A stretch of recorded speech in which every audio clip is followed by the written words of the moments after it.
Alright, this is the advanced video. Okay.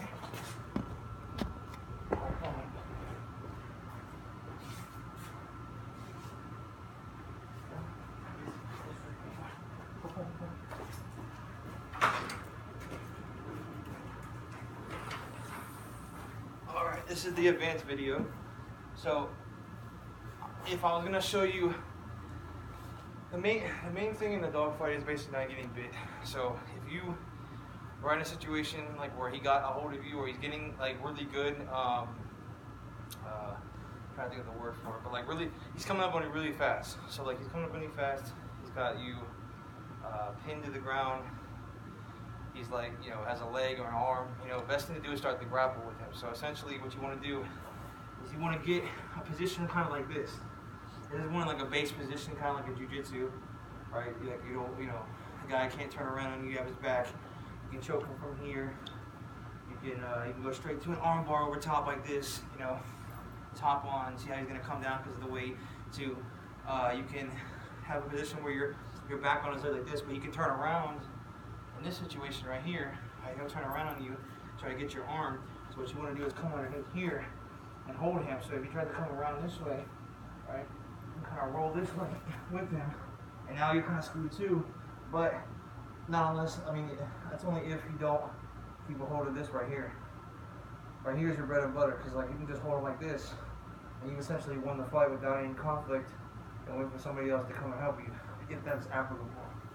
So if I get him up like this, right, and I got him from that first position, right, I had him like here, and I couldn't get a choke in for some reason. Let's say he's trying to bite me back and forth. I pull back this way, right? So he's gonna come try to get me and spin around. You know, he's gonna explode in this way, coming around, right?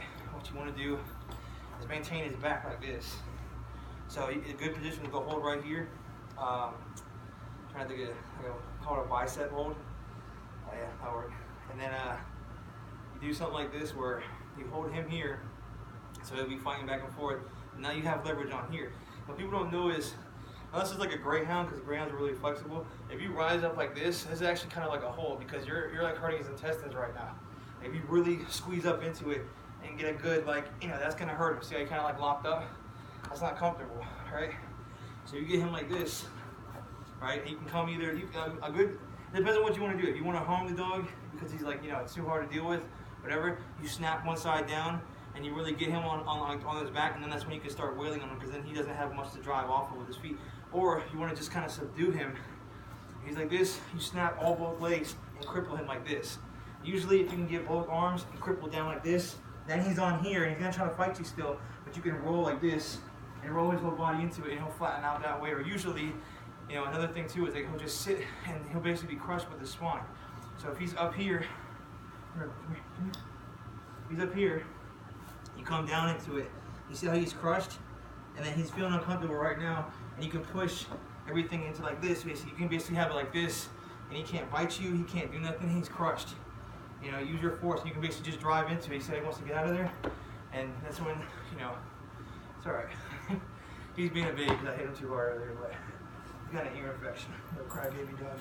You crybaby pit bull. Come here.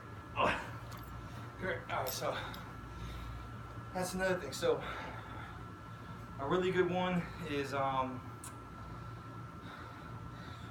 you know, most dogs are going to come back, and like I said, a really good one would be, like if you do something where you lock his leg down, everything, try to maintain all this type of stuff.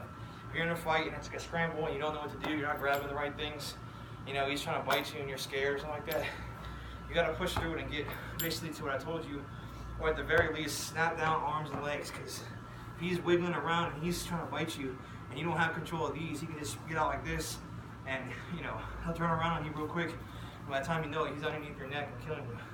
That's what pit bulls are notorious for. They don't, when they're in a fight, this whole conversation about who's the best fighting dog, whatever. Any dog, a greyhound technically would be the best fighting dog ever. A greyhound's gonna come full speed, grab a hold of you by the neck. You know, they are prey driven, so if you get something that's like a really high end, just crazy greyhound, he's gonna grab a hold of someone's neck and never let go, and he'll be the first one to get there.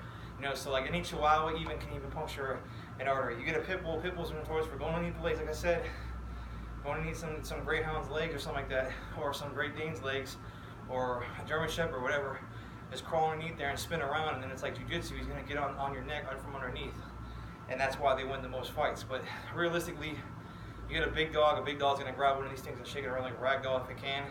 And a greyhound's like, you know, any type of sight hound's going to be able to get there faster. Or we have the Spitz breeds who will just stalk you all day. If you're out in the woods or you're out walking around, you get an Alaskan, you know, Malinois or Siberian Husky, he's just going to stalk you. And it's going to be a lot of energy, a lot of gruelingness, like, you know, it's going to be like to where a lot of people, they have like a heightened, they don't feel well doing stuff, they don't feel well, you know, running around too much. It's just not a thing for you. But yeah, that's some of the advanced stuff. I'm going to do other videos, but just try to take this in for now and let me know. Alright, thank you. Come on, buddy. Come on. Come on. Are you done? I told you. You know, that baby. Come on, get this on.